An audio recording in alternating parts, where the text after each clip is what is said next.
কত টাকা দেখলাম তোর কাছে? দেখেন সাদা আচার খাইতেছে আর ঝালে কেমন করতেছে। ঝাল ঝাল অনেক ঝাল, অনেক ঝাল। প্রথমে তো নায়ক নায়ক ভাবলিছিলা ঝাল না ঝাল না। প্রথম সাদাব কি বলছে জানেন? প্রথমে একটু ঝাল লাগে নাই, প্রথম বলছে যে কোনো ঝালই না। হ্যাঁ, প্রথমে অনেক মিষ্টি লাগছিল, পরে এখন। আসসালামু আলাইকুম, সবাই কেমন আছেন? আশা করি সবাই ভালো আছেন। তো সকালবেলা আমি রান্না করতেছি, রান্না করা অলরেডি সব কিছু হয়ে গেছে, এখন শুধু মাছ রান্না করতেছি। আর এই যে দেখেন বাহিরে বৃষ্টি নামতেছে, এতক্ষণ বৃষ্টি নামছে এখন কমে গেছে। আমার মাছটা রান্না করলেই হয়ে যাবে, রান্না করা শেষ। আমার মেয়ে পেঁপে কাটতেছে রাতের বেলা। পেঁপেটা আনছে ওর বড় মামির কাছ থেকে, বড় মামি দিছে, তাদের গাছের পেঁপে, একদম ফ্রেশ টাটকা পেঁপে। তো দেখেন পেঁপেটা ওই নিজে নিজেই কাটতেছে, অনেকগুলো বিচি হয়েছে।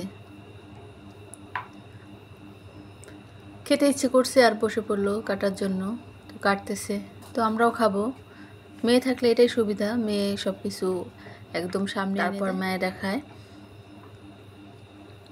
মেয়ে একটু বড় হলে মায়েদের আর এত কষ্ট করা লাগে না, অর্ধেকটা কাজ মেয়েরাই করে দেয়।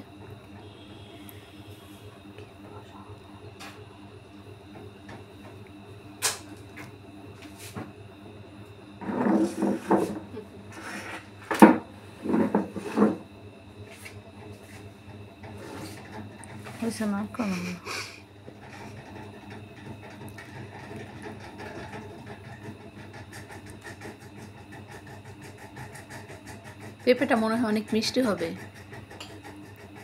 আচ্ছা, এই পেঁপেটা কোথায় হয়েছে স্নিগ্ধা? আমার ছোট খালাদের গাছের পেঁপে। তাই? আমি তো ভাবছি তোমাদের কাছে। না, ওই দিন খালা আসলো না, তখন নিয়ে আসছিল।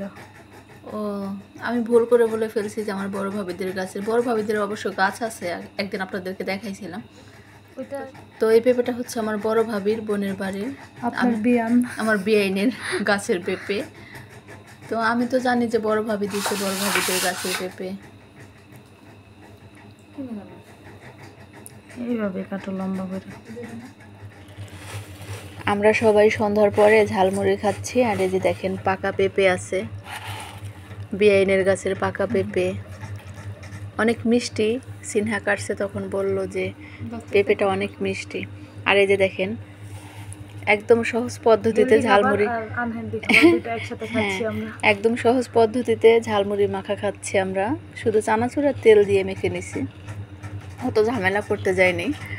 আর এই যে এখানে হচ্ছে হেলদি খাবার, আর এখানে হচ্ছে কি আনহেলদি খাবার। তো দুটাই আমরা একসাথে খাচ্ছি যাতে কোনো ঝামেলা না হয়। পেঁপে খাচ্ছি, পাকা নরম পেঁপে। এই পেঁপে আমি সব সময় খাই না। পেঁপেটা কেমন মিষ্টি? হ্যাঁ, আমি এক পিস খাইছি, অনেক মজা, মিষ্টি। আমি কাটছি তো তাই মিষ্টি। হ্যাঁ, একদম ঠিক বলছো, তোমার হাত থেকে সব মিষ্টি চলে আসছে। হ্যাঁ, সিনহা কাটছে তো তাই মিষ্টি। হ্যাঁ, গুণবতীর গুণে গুণান্বিত। হ্যাঁ, পেঁপেতে মিষ্টি না থাকলেও সিনহার কাছে এনে দিবেন, সিনহা কেটে দিবে আর আপনাদের পেঁপে মিষ্টি হয়ে যাবে। বাহ বাহ বাহ। তাই আমরা কি করব, এখন থেকে কাঁচা পেঁপে আনবো, নিয়ে আসবো, পাকার পরে সিনহার হাতে দিব, সিনহা কেটে দিবে আর সব পেঁপে মিষ্টি হয়ে যাবে। কত টাকা দেখলাম তোর কাছে? দেখেন সাদা আচার খাইতেছে আর ঝালে কেমন করতেছে। ঝাল ঝাল অনেক ঝাল, অনেক ঝাল। প্রথমে তো নায়ক নায়ক ভাবলিছিলা ঝাল না ঝাল না। প্রথম সাদাব কি বলছে জানেন? প্রথমে একটু ঝাল লাগে নাই, প্রথম বলছে যে কোনো ঝালই না। হ্যাঁ, প্রথমে অনেক মিষ্টি লাগছিল, পরে এখন। এই যে দেখেন সিনহা কত সচেতন, সন্ধ্যা হতে না হতেই দরজা লাগিয়ে দিচ্ছে। আর এই যে সাদাব দেখেন ঝাল আচার খেতে খেতে সাদাবের অবস্থা তো খুব খারাপ হয়ে গেছে। সাদাব প্রথম দিকে কি বলছিল জানেন? আচার নাকি একটু ঝাল না। প্রথম দিকে ভাবছিলাম একটু ঝাল না, আচার, পরে খাইতে খাইতে একদম চোখ মুখ লাল হয়ে গেছে, পানি বের হয়ে গেছে, এত ঝাল, অনেক ঝাল।